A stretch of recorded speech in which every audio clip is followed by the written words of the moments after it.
Connecting to MySQL from R. There are two ways through which you can connect to MySQL from R using RODBC library and using MySQL library. So here are few steps to explain to you how MySQL is connected to R through ODBC library. So first you have to download the ODBC driver from the site, and to ODBC setup go to control panel and administrative tool of ODBC. Click add to add a new ODBC setup for MySQL. Click finish. Now you will get a screen where you need to enter the IP address of the MySQL server. So after MySQL ODBS connection is done, move to R to invoke this data source and to access any one of the table in R.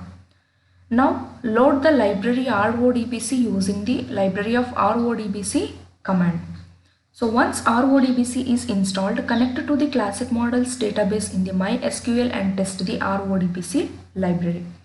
So here is an example of creating a scatter plot with RTools technology. The following table provides you with the data. One column has years and the other one is total telephones sold, which is in millions. So first download this data into R using the load.csv method and load this data. Now you have the data in the data section as shown below. So now plot the graph. So your result will be shown as like this. Let's understand the RTools technology applications. RTools technology applications are used in a wide range of fields from astronomy, finance and chemistry to medicines and much more. R's packages are dedicated to specific applications. You can also create your own R application and you don't need to be a genius to do that. And some of the R packages for applications are listed here.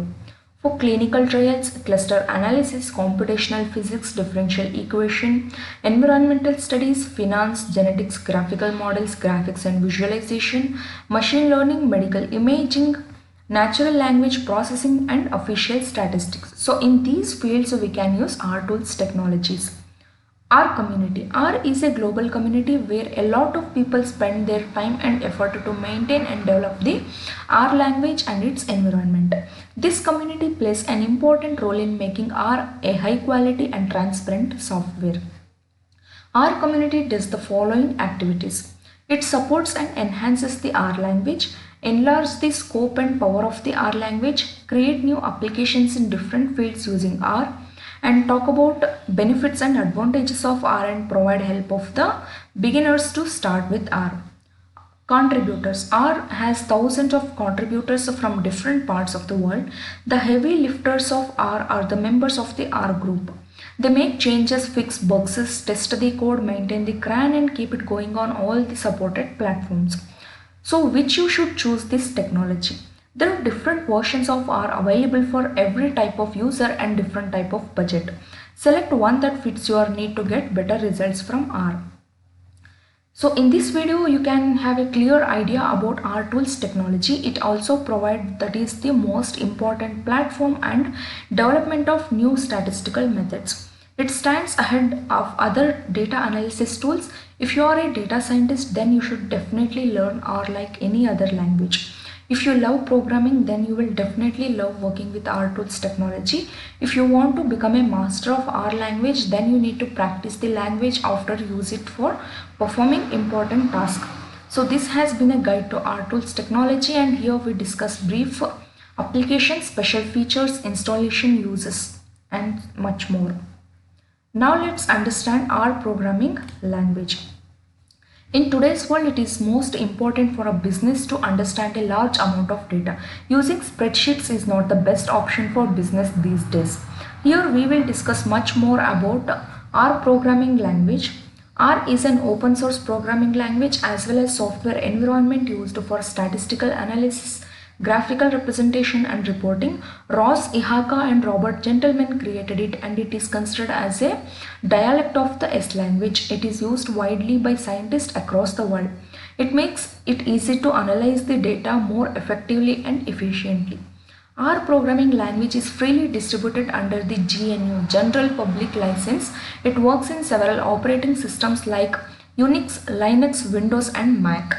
The files needed to install R from the pre-compiled binary versions are distributed from the Comprehensive R Archive Network, that is CRAN. R programming language has many functions for statistical analysis and graphical representations.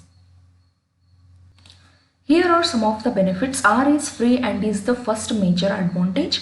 You can install R on as many computers as you want.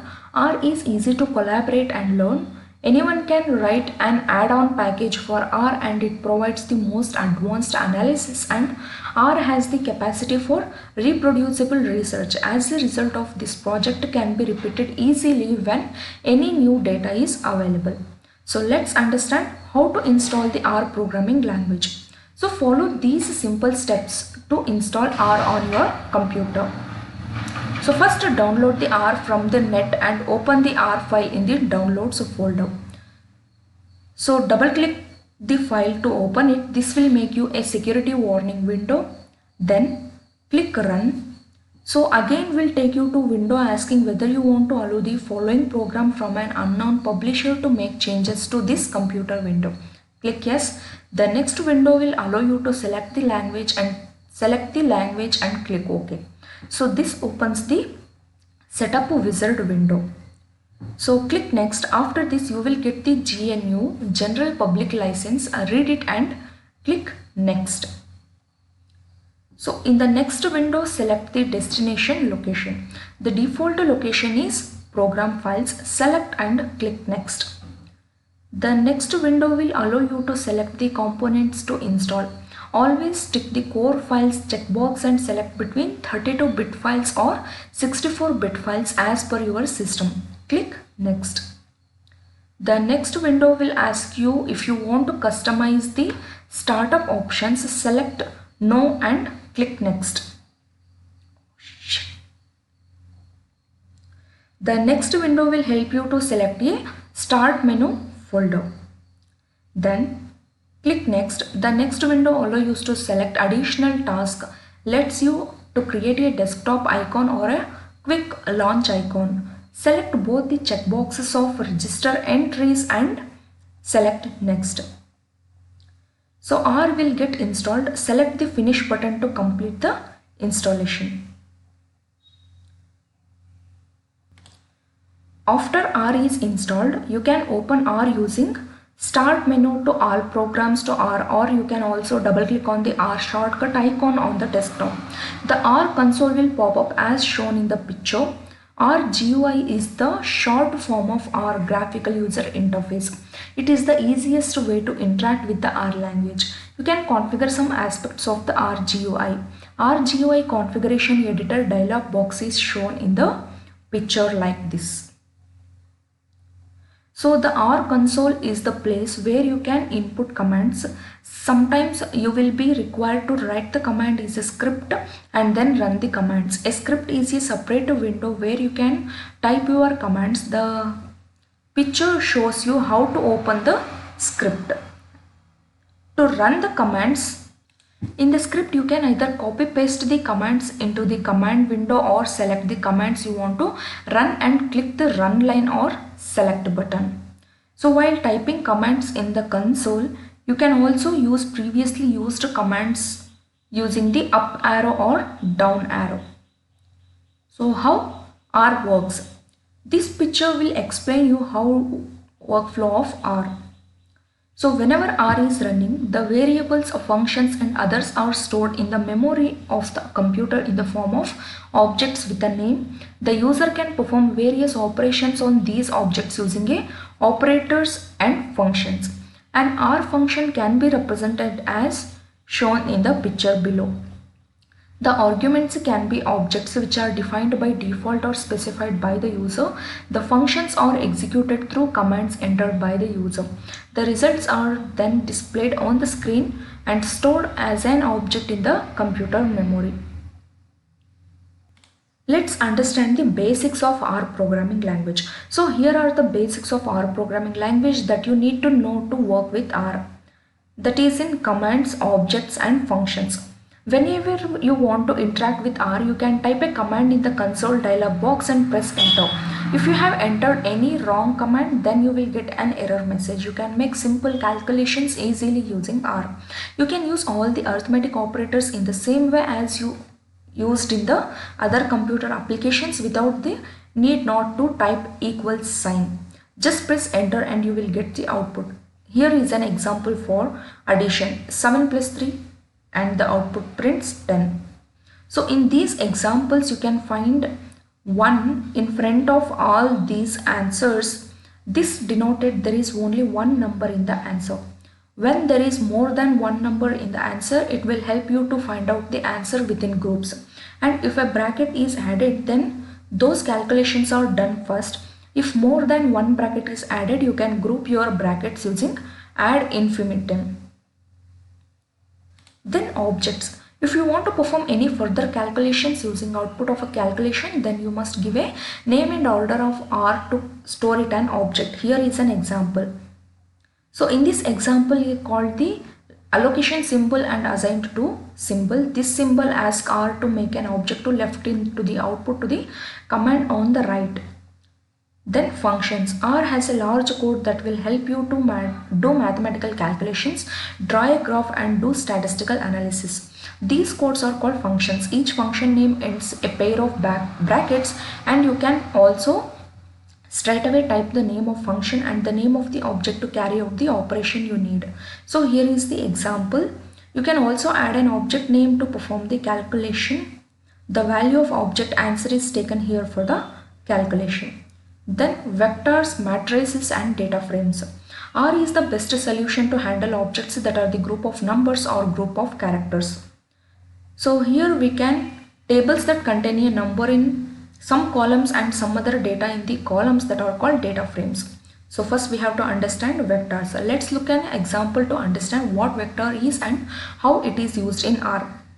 So in this example you have created a new object called A, and it contains the sequence of numbers from 10 to 20. You can check this by simply typing A and getting the output, and it is one of the most important functions in vector is C. It means concatenate. Then you can also perform arithmetic operations in a vector. Then see matrices. When you have the data to be arranged in 2 dimensions, then that is called matrix. Matrix is denoted by matrix function. So here is an example. In the above example is mat set up an object called mat2 and matrix of data equal to sequence of 1 to 12. Here object is the matrix and data in the matrix is the sequence of numbers from 1 to 12. The output is as follows. Then data types and data frames. Data are always recorded as numbers and quantitative data. Numeric objects can further divided into real numbers, complex numbers or integrated numbers and so on. So there is a special type of data in R which is called factor. This type of data is where things are divided into classes. Subscripts. You can find the individual number or groups within a data structure using subscripts. It will very much useful. So in this example, a vector is created the name x, which is made up of 10 random numbers divided from a normal distribution with the mean value being 2 and standard deviation 0.1. Then subsets. A subset is a function that is used to derive the part of a matrix or data frame. It has 3 main sectors. First, name of the subset. Second, logical expression. And third, which informs R about which columns to choose. So from the below table, you can create a subset. So this will give you the output of whole weight is less than 7.0. So this bottom line is the R programming language helps researchers and business people perform effective data analysis. So this has been a guide to R programming language. Here we have discussed the basics, how it works, packages along with the benefits in detail.